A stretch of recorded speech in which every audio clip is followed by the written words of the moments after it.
पंढरीत माघी वारीनिमित्त 4 लाखाहून अधिक भाविक दाखल. नमस्कार मंडळी. माघी एकादशी अर्थात जया एकादशीनिमित्त पंढरपुरात शनिवारी श्री विठ्ठल रुक्मिणी मातेच्या दर्शनासाठी राज्यभरातून सुमारे 4 लाखाहून अधिक वारकरी दाखल झाले होते.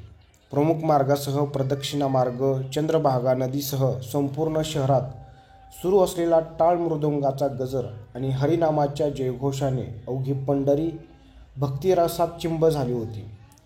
पंढरपुरातील प्रमुख 4 वाऱ्यांपैकी माघी ही एक वारी प्रमुख म्हणून गणली जाते. शनिवारी एकादशीच्या पर्वावर चंद्रभागेच्या तीरावर स्नानासाठी पहाटेपासूनच वारकऱ्यांची झुंबड उडाली होती.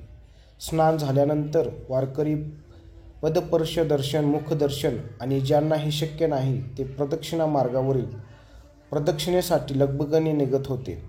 प्रदक्षिणा मार्गावर एकापाठोपाठ एक दिंड्यांची टाळ मृदंगांच्या गजरातील भजनासह सुरू असलेली नगर प्रदक्षिणा लक्षवेधी ठरत होती. त्याशिवाय पंढरपुरातील मठ, धर्मशाळा, मंदिरांमध्ये अखंडपणे भजन, कीर्तने आणि प्रवचने रंगली होती. धन्यवाद.